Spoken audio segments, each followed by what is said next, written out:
Baik teman-teman, selamat datang kembali. Pada kesempatan kali ini saya akan membahas analisa saham mingguan untuk periode tanggal 27 Februari 2023 sampai dengan tanggal 3 Maret 2023 ya. Untuk minggu ini, jadi seperti biasanya satu video saya akan bahas 6 saham. Ada beberapa video yang sudah saya buat, linknya ada di video deskripsi di bawah ini ya. Kalau mau nonton yang lainnya, sebentar saya share screen dulu untuk pembahasannya. Jadi saya mulai dulu untuk yang pertama, sebentar. Untuk emiten BRIS ya. Jadi kalau kita perhatikan di sini untuk BRIS ya, bentar, weekly chart-nya saya ganti dulu. Ini grafik mingguannya untuk BRIS ya. Jadi dia akan berusaha untuk breakout ke atas 1750 ya. Ini sudah saya bahas sebelumnya juga. Jadi range-nya masih tetap sama 1545 sampai dengan 1750. Yang mau buy on weakness Anda bisa tunggu di 1545 ya. Ini sudah saya sebutkan sebelumnya. Jadi dia akan berusaha untuk breakout ke atas 1750 untuk minggu ini. Kalau yang belum punya, kalau mau buy untuk BRIS, saran saya ada dua ya. Yang pertama, Anda tunggu sekalian breakout ke atas 1750, Anda buy, atau buy weakness di 1545 ya, kurang lebih ya. Jadi kalau turun di bawah 1545, Anda jangan buy dulu, Anda tunggu aja kalau dia sudah berhasil rebound atau mantul ke atas 1545 ya. Strateginya seperti itu yang untuk buy weakness. Nah, mungkin ada yang tanya, Pak Sunar, saya kalau buy 1750 ke atas, tadi jangan-jangan seperti ini, dia naik kemudian turun lagi ya. Ya kita jangan terlalu kaku sih, dalam arti kalau sebelumnya dia breakout kemudian gagal, belum tentu kali ini dia breakout terus gagal lagi, belum tentu ya. Jadi bisa aja dia breakout lagi ke atas 2000 ya, seperti itu ya. Jadi yang penting di sini adalah fokus kepada price actionnya ya. Ini saya di sini fokus ke pergerakan harga sahamnya, support resistennya. Kalau misalnya mau buy sekarang, boleh nggak Pak Sunar? Memang sekarang kalau buy tanggung ya, di tengah-tengahnya antara 1545 sampai 1750. Jadi Anda boleh tunggu 1545 kalau dia rebound atau breakout ke atas 1750 ya, seperti itu ya. Atau kalau misalnya takut ketinggalan ya Anda buy sekarang boleh, tapi buy-nya bertahap aja. Jadi kalau dia naik kita tambah lagi atau average up, tapi kalau turun jangan di average down ya, pasang stop loss-nya. Kurang lebih seperti itu ya. Strateginya gampang banget. Kemudian untuk yang daily chart-nya ini sudah saya gambarkan juga. Dia di sini MA20-nya masih mengarah ke atas, harga sahamnya masih di atasnya MA20-nya. Jadi sejauh ini memang uptrend-nya untuk BRIS ini ya, jangka menengahnya ini ya, mulai dari akhir tahun lalu sampai sekarang dia masih uptrend ya, seperti itu ya. Nah, kita bisa buy weakness di area MA20-nya ya.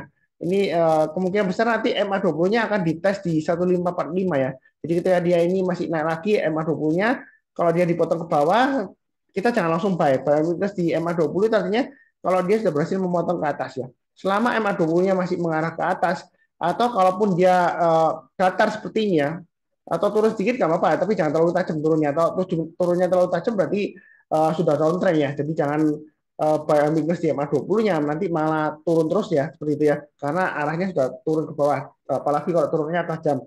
Nah ini masih cukup menarik untuk BRIS kalau mau buy. Dia kalau breakout ke atas 1640 ya, kita boleh tambah lagi atau average up ya, seperti itu ya. Itu kurang lebih strateginya.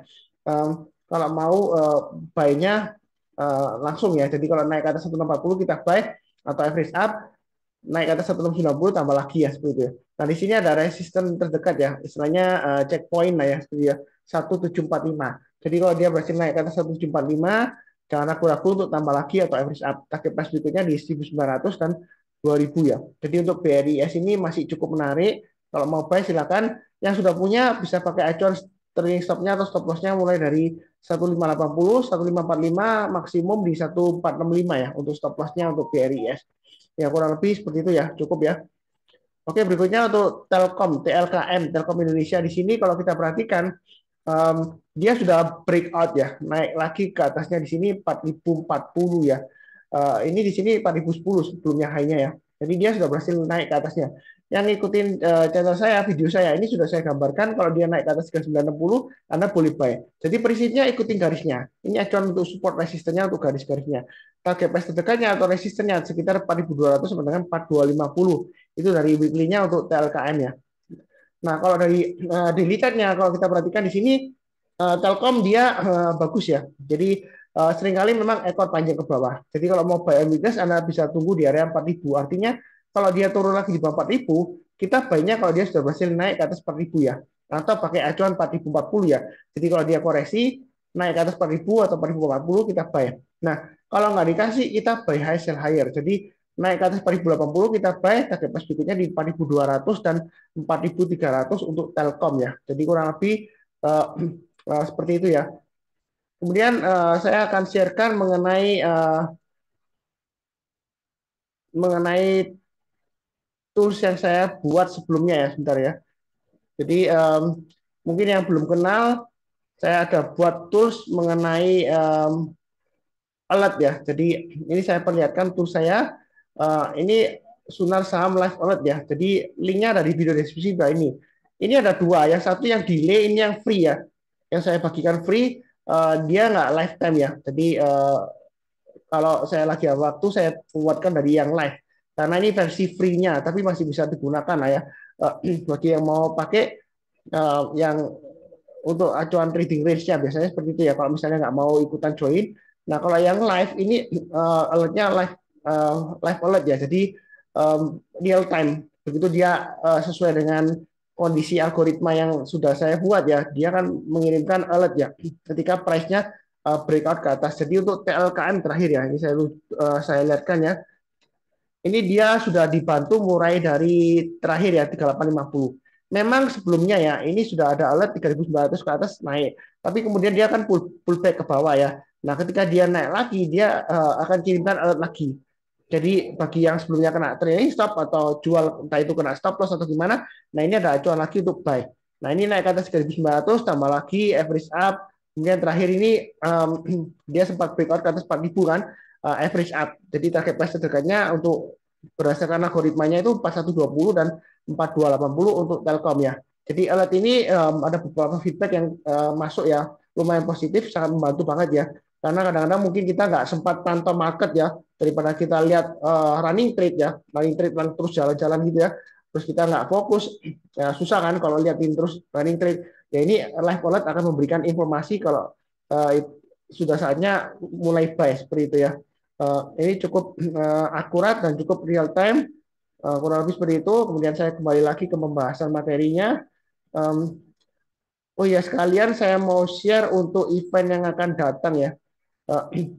Jadi event berikutnya itu untuk yang akan datang hari Selasa tanggal 28 Februari ya, di ruang serbaguna Palmerah Selatan nomor 17, market outlook dengan kontan dan langsung dengan ekonom BCA David Sumua ya. Dia cukup senior juga dan pembahasannya David Sumual itu selalu detail dan datanya selalu akurat ya. Kemudian saya akan bahas dari segi saham-saham yang potensial dan juga kapan belinya ya. Jadi saya fokus langsung ke sahamnya supaya bisa langsung diterapkan baik bagi Anda itu investor maupun trader ya. Lebih sih seperti itu ya. Ini untuk event yang akan datang. Kemudian sebentar saya balik lagi ya. Maaf ya. Jadi untuk Telkom di sini ya. Nah, kalau kita perhatikan di sini untuk Telkom ya, tadi saya sudah sebutkan ya, 4.080 ke atas, baik yang belum punya atau yang mau tambah lagi atau average up ya, targetnya di 4.200 sampai 4.300 ya, seperti itu ya, cukup ya. Oke, berikutnya untuk ADMF ya. Nah, kalau kita perhatikan ADMF ya, 2 minggu lalu dia sempat breakout naik tinggi, ekornya panjang ke atas. Kemudian dia di sini konsolidasi, dia cenderung akan testing. Dari sini kalau kita perhatikan, ini swing high sebelumnya dia breakout tembus ke atas ya, 9850. Jadi selama dia masih bertahan di atas 9850 untuk ADMF ini masih cukup menarik. Yang mau buy on weakness, Anda bisa tunggu buy on weakness di 9850 ya. Nah, ini memang posisinya dekat dengan 9850 ya, ditutup di 9975. Apakah langsung buy atau gimana? Biasanya strateginya untuk buy on weakness ya, tetap sama. Tunggu kalau dia turun, kita jangan langsung buy. Kita tunggu kalau sudah berhasil rebound atau mantul ke atas ya, seperti itu ya. Itu strateginya. Nah, kalau misalnya posisi sekarang lebih baik tunggu aja. Kalaupun Anda mau buy ketika dia breakout naik ke atasnya 10.200 ya, atau close-nya dari minggu lalu. Kalau kita lihat di sini close-nya minggu lalu di area 10.100. Jadi kalau naik ke atas 10.100 atau naik ke atas hanya minggu lalu 10.200 kita boleh buy ya. Maksud saya 2 minggu yang lalu close-nya di sini ya 10.100 ya. Itu barusan boleh buy. Kalau sekarang memang dia lagi testing 9850. Jadi lebih baik wait and see aja. Nah, kalau dia berhasil breakout ke atas 10.500 hingga di sini, itu dia masih mungkin naik lagi nggak Mas Tuhan? Masih bisa. Jadi saya kasih acuan kurang lebih sekitar 11.000 dan 11.500 itu untuk ADMF ya. kenaikannya memang luar biasa, uptrendnya masih cukup menarik ya seperti itu ya. Nah, perlu diingat kalau dia turun di bawah 9850, dia turunnya bisa dalam, koreksinya bisa di area sekitar 8.900 sampai dengan 8675 ya. Jadi kalau turun di bawah 9850, lebih baik kurangi posisi, kalau turun lagi jual dulu semuanya. Itu untuk ADMF. Ini support resistennya untuk mingguannya atau weekly-nya ya, grafik mingguannya. Nah, untuk daily chart-nya di sini dia kalau kita perhatikan ini lagi testing MA20. Dalam arti ini konsolidasinya tergambarkan di sini ya. Ini saya belum gambarkan jenisnya kurang lebih 9850 sampai 10350. Ini yang pernah saya gambarkan sebelumnya untuk ADMF. Jadi kalau kita mundur ke belakang jauh 10350 itu area sekitar sini ya. Itu untuk ADMF. Kalau dia berhasil naik ke atas 10.350 atau 10.500, maka target berikutnya kalau kita perhatikan di sini bisa naik sekitar 10.700 ya tengah-tengahnya ya. Kemudian berikutnya lagi, ini kurang lebih sekitar 11 ribuan lah ya. Sebentar. Ini 11.000 sampai 11.500 ya. Ini ya, 11.500. Ya, kurang lebih seperti itu ya. Ini untuk target price-nya untuk ADMF. Jadi peluang kenaikannya untuk ADMF ini masih cukup bagus. Kalau kita perhatikan di sini ada formasi seperti segitiga di sini ya. Jadi kalau kita gambarkan di sini seperti ini ya.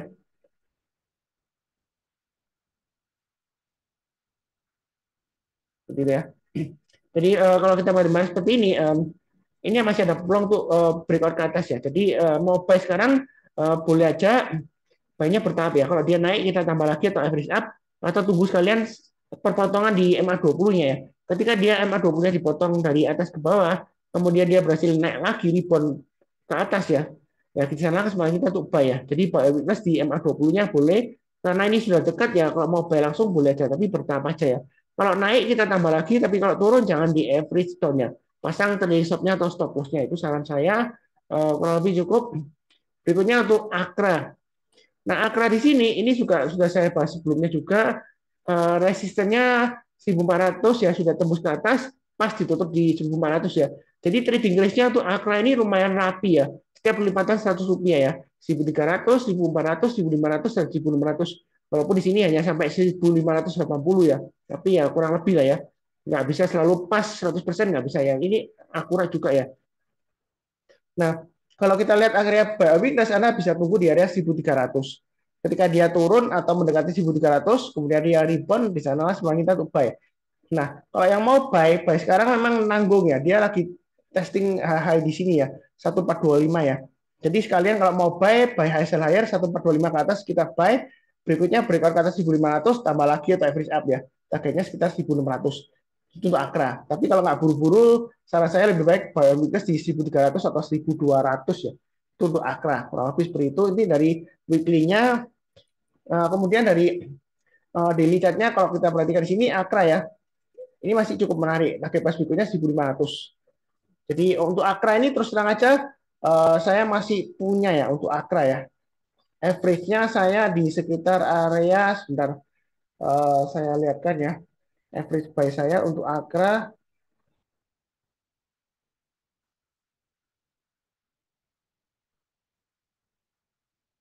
jadi sekitar area sebentar ini kok nggak muncul. Oh ya ini average 1355 ya. Itu average buy saya untuk Akra. Jadi saya uh, masih hold ya untuk Akra ya.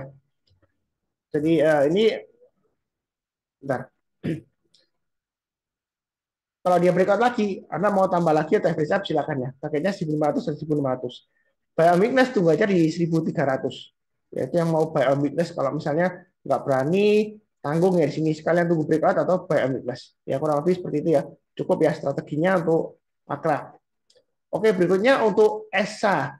Nah, ESA ini kalau dari weekly-nya ini sudah pernah saya gambarkan garis-garisnya, dia masih testing area 1.000 ya. Minggu lalu memang ya dia sempat turun sampai ARB waktu itu ya saya ingat ya karena ada yang tanya ke saya Pak Sunar ini ESA gimana ini laporan keuangannya bagus kok dia ARB ya sebelumnya ya kemudian dia yang terakhir hari Jumat dia rebound naik tinggi mantul ke atas bahkan sempat higher high ya 1090 ya nah sebenarnya trading range-nya ini sudah saya gambarkan 1000 sampai 1195 jadi kalau mau buy koreksi di bawah 1000 rebound mantul ke atas kita boleh buy kalau Anda mau buy sekarang sebenarnya masih cukup menarik ya. Mau buy masih oke. Setiap lipatan 50 rupiah Anda boleh tambah lagi atau average up ya seperti itu ya. memang sebelumnya ya, kalau kita lihat dari daily chart-nya di sini, untuk Akra, untuk ESA ya, itu saya sudah sebutkan sebelumnya ya. Kalau turun bayar 1.000 lebih baik jual dulu ya, seperti itu ya. Nah, terakhir juga waktu ARB ada yang tanya besoknya di sini ya. Maksudnya lebih baik jual dulu nggak untuk SA? Ya saya bilang kalau turun dibayar 1.000 ya lebih baik kurangi posisi atau tunggu sekalian kalau turun dibayar 900 di sini ya. Karena setiap lipatan kurang lebih 100 rupiah di sini ya. Nah, ternyata nggak lama lagi dia naik lagi tembus ke atas EMA 20-nya. Nah, seringkali saya sebutkan ya, mungkin yang sudah sering ikutin channel saya jangan bosan-bosannya. Jadi kunci sukses di saham itu ada 3, sabar, fokus, dan disiplin. Jadi yang faktor disiplin ini yang saya mau tegaskan ya, ada 2. Yang pertama adalah disiplin cut loss atau stop loss. Jadi kalau dia turun, maaf ya, kalau dia turun di bawah supportnya kita boleh pasang stop lossnya, kita jual dulu. Nah kalau mau buyback, kalau dia sudah berhasil rebound atau mantul ke atasnya, kita barusan buyback ya, seperti itu ya. Nah kalau kita disiplinnya hanya disiplin cut loss ya tanpa buyback. Nah, kalau sahamnya sudah berbalik arah lagi naik ke atas, ya kita akhirnya rugi. Akhirnya ceritanya kita cuma jago cut loss doang. Tapi kalau dia berbalik arah lagi kita nggak berani ya. Mungkin trauma juga atau pikirannya, oh jangan-jangan seperti ini Pak Sunar. Dia waktu itu pernah turun dalam, kemudian dia konsolidasi beberapa hari, kemudian naik, besoknya turun lagi, ya seperti itu ya. Apakah ini bakalan seperti itu? Ya bisa aja. Jadi posisinya Anda bisa tunggu sekalian kalau yang belum punya ya, breakout ke atas 1095 atau high-nya dari hari Jumat ya, 1090 ya. Naik ke atas 1090 Anda buy, target atas berikutnya di 1200. Atau kalau mau ya tunggu aja buy weakness di area 1000 dan area 900 ya. Jadi buy weakness itu tunggu dipotong ke bawah, kemudian balik arah ke atas kita baru sampai. Jadi jangan turun langsung buy, jangan. Kalau turun langsung buy itu bukan buy weakness, ceritanya tangkap pisau jatuh ya. Kalau saham turun kok Anda langsung buy. Sebelumnya kan dia sudah naik-naik kemudian turun, Anda buy ya berarti Anda tangkap pisau jatuh. Ya kalau rebound lagi, kalau dia turun lagi ya seperti itu ya. Nah, sebenarnya sih jangan terlalu trauma sih. Mungkin ada yang kecewa, wah katanya Pak Sunar jual, besoknya naik lagi. Tahu gitu saya nggak perlu cut loss ya, seperti itu ya. Iya, saya hanya menekankan aja ya. Iya kalau sudah terjadi sih ngomongnya gampang ya seperti itu. Karena saya aja yang SD cluster mungkin bisa aja. Oh Pak itu naik tuh hijau candlenya ya seperti itu ya. Nah itu sudah terjadi. Kalau belum kejadian kita nggak tahu. Yang penting adalah kita selalu ada plan. Ketika kita buy itu kita mau pasang trailing stopnya di mana, stop lossnya di mana, kita tinggal pasang pakai automatic order ya seperti itu ya. Jadi jangan terlalu istilahnya itu kaku lah seperti itu ya. Kita fleksibel aja. Kalau dia rebound ya kita kejar buyback ya. Kalau dia sudah berhasil naik lagi. Kita lihat di sini MA20-nya kan masih cenderung mendatar. Jadi breakout lagi ke atas ya boleh aja. Memang sebelumnya dia sempat konsolidasi ya di sini ya. Konsolidasinya dia lumayan panjang di sini ya. Sekitar area 1095. Kemudian turun lagi, naik lagi, gagal lagi ya turunnya. Jadi kalau turun di bayar 1000 lebih baik sih jual dulu karena bisa tunggu lagi di area 900 sampai dengan 920-an ya, kurang lebih seperti itu. Itu kalau trading ya. Memang secara fundamentalnya masih cukup menarik untuk ESA ini ya. Kurang lebih sih seperti itu ya, cukup ya untuk ESA. Oke, berikutnya untuk emiten Gojek Tokopedia. Ini sudah saya bahas juga minggu lalu ya, sehingga saya. Jadi masih testing resisten dari 128. Supportnya memang agak jauh 107. Stop loss saya di 107. Nah, memang kalau kita lihat sebelumnya, Pak Sunar, kalau stop lossnya 107, ini kalau kita lihat dia minggu depannya langsung rebound loh. Jadi gimana ini? Apa hold dulu atau gimana? Ya tetap sama, plannya stop loss saya di 107. Agak jauh sih memang ya. Uh, kalau dia turun banyak 107 saya jual dulu. Tapi kalau rebound lagi naik lagi ya saya buyback ya seperti itu. Itu strategi saya karena saya trading aja di emiten Gojek Tokopedia ini. Tapi secara jangka menengahnya, setahu saya Gojek ini dan Tokopedia itu sudah jarang banget kasih promo atau istilahnya bakar-bakar duit itu lumayan jarang ya. Apalagi kalau sudah diturunkan vouchernya sudah hampir nggak ada ya. Setahu saya seperti itu ya. Nah, itu dia pendapatannya masih tetap naik ya seperti itu ya. EBITDA-nya walaupun masih minus itu dia sudah mulai naik. Jadi kedepannya memang ada peluang ya. Apalagi kalau kita lihat di akhir Januari ada 2 reksadana saham kalau nggak salah Batavia dan satu lagi Manulife ya. Dia koleksi Gojek Tokopedia di uh, mulai sejak Februari ini ya. Jadi akhir. bulan Januari dia belinya ya. Mungkinan dia average-nya sekitar 100 sampai 120 lah average-nya reksadana itu. Entah itu dia maunya jangka menengah atau hanya parkir sementara, ya kita nggak akan pernah tahu ya. Tapi yang di sini dia masih cukup menarik ya. Kalau mau buy, breakout ke atas 128 kita buy, atau tunggu buy weakness sekitar 107 ya. Kalau kita buy sekarang memang tanggung ya, masih testing resisten ya. Ya kalau mau koleksi sedikit-sedikit ya boleh aja. Tapi kalau turun jangan di average down. Biasakan kalau turun jangan di average down karena ini kondisinya dia masih strong downtrend ya, walaupun sideways. Sideways-nya dia itu di jalur downtrend-nya. Karena kalau kita perhatikan di sini kan ini turun ya. Ya seperti itu ya. Ini untuk weekly chart-nya. Kalau dia berhasil breakout ke atas 128, ini target price-nya jauh ya. Bisa naik meroket sampai 183 bisa ya, seperti itu ya. Jadi menarik kalau breakout ke atas 128. Nah, kalau kita lihat di sini untuk Gojek Tokopedia di sini ini MA20-nya sudah tes lagi ya. Nah, kalau kita perhatikan testing di sini gagal pas sudah turun dalam ini sempat ARB satu hari kemudian rebound kencang ya. Nah, di sini kalau mau buy langsung ya boleh aja bertahap aja naik ke atas 128 tambah lagi ya. Kalaupun Anda misalnya mau tunggu buy weakness ya sekitar 102 sampai dengan 107-an ya. Jadi kalau turun jangan langsung buy, tunggu rebound ya seperti ini ya. Rebound mantul ke atas. Kalau misalnya besoknya masih nggak yakin ya seperti ini, wow, jangan-jangan ini technical rebound ya. Anda buy-nya besoknya lagi ya. Kalau dia higher high, ya kita tambah lagi. Yang sudah punya atau yang belum punya kalau mau buy silakan ya. Jadi ini masih menarik ya untuk Gojek Tokopedia. Saya masih hold terus aja untuk emiten Gojek Tokopedia ini ya. Kurang lebih cukup ya. Ini sudah saya bahas. Ada 6 emiten. Jangan lupa untuk nonton video yang lainnya ya. Jadi playlistnya ada di video deskripsi di bawah ini. Kemudian seperti biasanya, saya mau mendoakan selalu ya, semuanya selalu sehat, damai dan sejahtera selalu. Amin. Terima kasih banyak ya. Tetap semangat. Sekian.